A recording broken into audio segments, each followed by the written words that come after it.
With your first news at 10 Sports, here's JT Farabow. 1,713 student athletes plus countless more fans gathered at the Bismarck Community Bowl for the final day of the North Dakota High School State Track and Field Meet. The weather couldn't have been any better, and I hope some of y'all wore sunscreen unlike me. You know, Ben, before I moved to North Dakota, I had never been to a rodeo in my life. Now, I can't even count how many rodeos I've been to.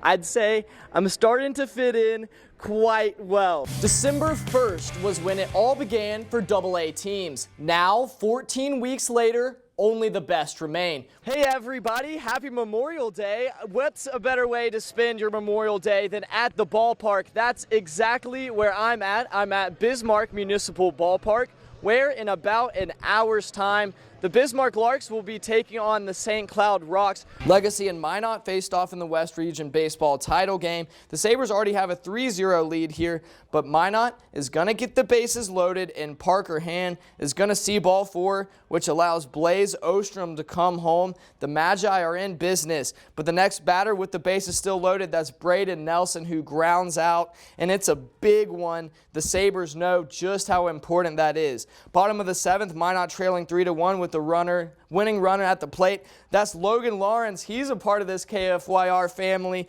He gets the strikeout and the big save. Logan, we'll hear from you tomorrow night at 5. LT, that's right. I'm at Riverside Park where Beulah is hosting Belcourt tonight in a single-A matchup. Earlier this afternoon, I was able to chat with Beulah head coach Jim Dooley about getting this season started. He says the team's quite excited, mostly because they're tired of hitting each other and trash cans in practice. When it comes to the postseason, the expectation is to win. But this time it's do or die, and teams that have lost earlier in the West Region tournament have the opportunity to keep their seasons alive through state qualifiers. I always say sports are a mirror in which the world reflects itself. Every element of life can be seen through sports. That's hard work, teamwork, heartbreak, resilience, love, unity, and so much more. Sports bring the world together and make us really feel something. Pride for our home nation, empathy for those that have spent a lifetime's work to get where they're at. The Olympics are so special because they truly capture that. Everybody loves Dawson. Dawson, he's super funny. He just really loves to have fun, and he always brings a smile to the gym and just brings a positive attitude. He's funny. He's so fun to be around, and you know, every time you see him, you get a smile on your face. If anyone bleeds red, white, and blue, it's Dawson Schoen.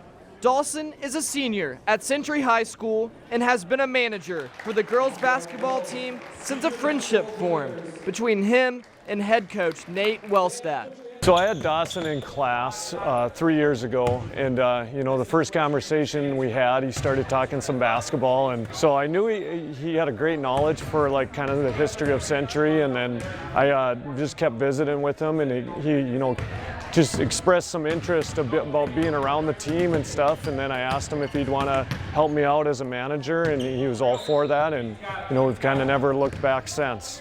From that moment on, it became clear that Dawson is just as much a part of this team as anyone.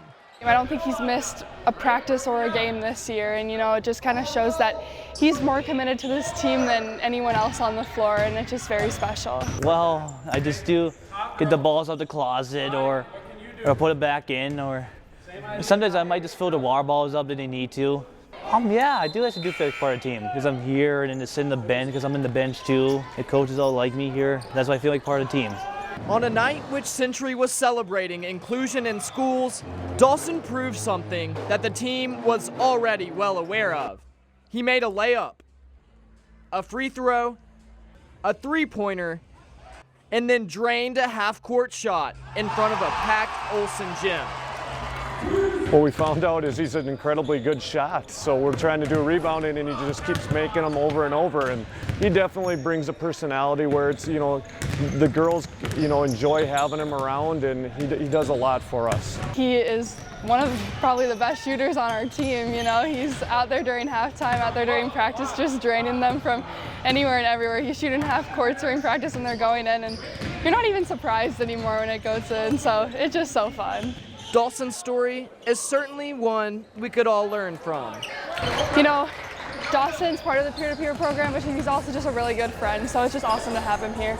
In Bismarck, I'm JT Farabow reporting for your news leader. In the midst of the holiday season, there's a certain holiday gift on the minds of wrestlers that won't be found underneath the Christmas tree. But that 2-pound allowance sure means a lot. Sure means a lot to a lot of kids. It's a nice gift, yeah. That's probably the best Christmas gift a lot of the guys on the team are getting. What is the 2-pound allowance, you might ask? 2-pound allowance all starts out with right after Christmas, the 25th, tomorrow, the 26th, the next morning. The state allows you an extra 2 pounds to weigh in. So if the weight class was 107 pounds, now you get to weigh 109 pounds. So you get a 2-pound allowance for the rest of the year.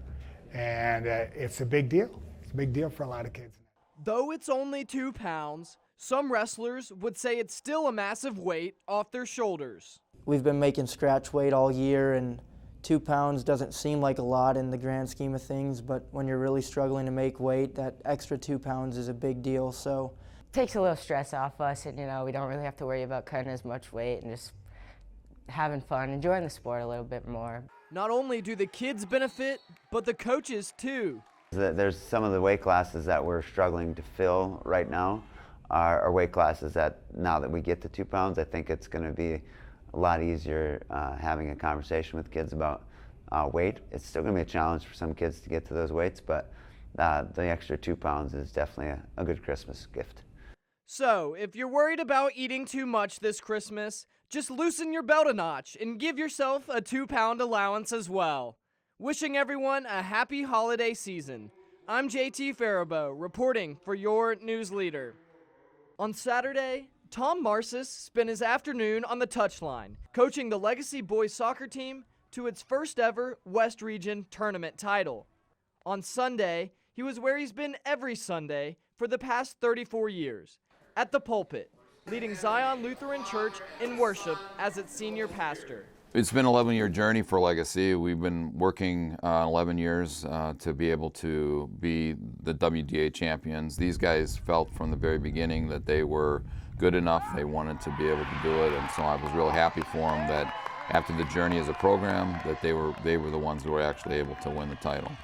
Tom practices what he preaches.